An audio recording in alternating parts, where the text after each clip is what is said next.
धनतेरस की कहानी। कार्तिक कृष्ण पक्ष की त्रयोदशी के दिन धनतेरस का पर्व पूरी श्रद्धा व विश्वास के साथ मनाया जाता है।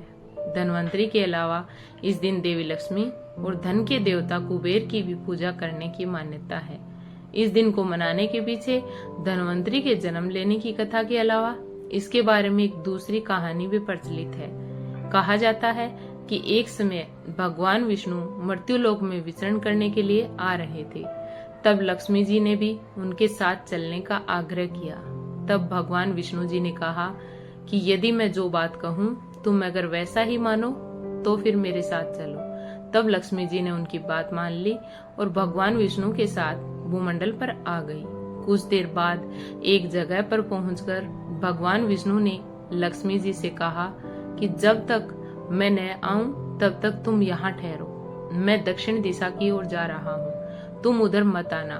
विष्णु जी के जाने पर माता लक्ष्मी के मन में इच्छा जागी कि आखिर दक्षिण दिशा में ऐसा क्या रहस्य है जो मुझे मना किया गया है, और भगवान स्वयं चले गए। लक्ष्मी जी से रहा न गया। जैसे ही भगवान आगे बढ़े लक्ष्मी जी भी पीछे पीछे चल पड़ी। कुछ ही आगे जाने पर उन्हें सरसों का एक खेत दिखाई दिया जिसमें खूब फूल लगे हुए थे।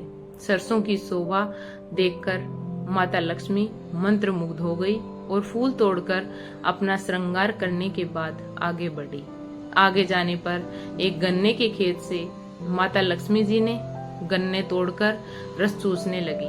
उसी क्षण विष्णु जी आए और यह देख लक्ष्मी जी पर नाराज होकर उन्हें श्राप दे दिया कि मैंने तुम्हें इधर आने को मना किया था पर तुम ना मानी और किसान की चोरी का अपराध कर बैठे।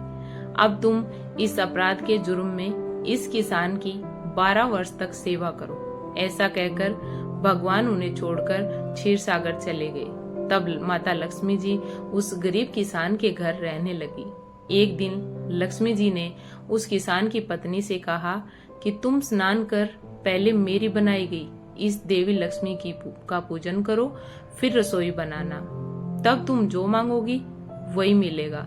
किसान की पत्नी ने ऐसा ही किया।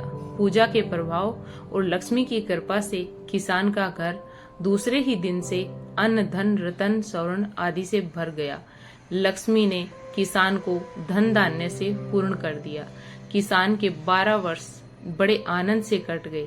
फिर 12 वर्ष के बाद माता लक्ष्मी जाने के लिए तैयार हुई। विष्णु जी लक्ष्मी जी को लेने आए तो किसान ने उन्हें भेजने से इनकार कर दिया। तब भगवान ने किसान से कहा कि इन्हें कौन जाने देता है, यह तो चंचल है, कहीं नहीं ठहरती, इनको बड़े बड़े नहीं रोक सके। इनको मेरा श्राप था, इसलिए 12 वर्ष से तुम्हारी सेवा कर रही थी। तुम्हारी 12 वर्ष सेवा का समय पूरा हो चुका है। किसान हठपूर्वक बोला कि नहीं, अब मैं लक्ष्मी जी को नहीं जाने दूंगा। तब लक्ष्मी जी ने कहा कि हे किसान, तुम मुझे रोकना चाहते हो तो जो मैं कहूँ वैसा करो। कल तेरस है, तुम कल घर को लीप पोत कर स्वच्छ करना, रात्रि में घी का दीपक जलाकर रखना और सायंकाल मेरा पूजन करना, और एक तांबे के कलश में रुपए भरकर मेरे लिए रखना। मैं उस कलश में निवास करूंगी, किंतु पूजा के समय मैं तुम्हें दिखाई नहीं दूंगी। इस एक दिन की पूजा से वर्ष भर मैं तुम्हारे घर से नहीं जाऊंगी। यह कहकर वह दीपकों के प्रकाश के साथ 10 दिशाओं में फैल गई। अगले दिन किसान ने लक्ष्मी जी के कथानुसार पूजन किया। उसका घर धन धान्य से पूर्ण हो गया। इसी वजह से हर वर्ष तेरस के दिन लक्ष्मी जी की पूजा होने लगी। धन्यवाद।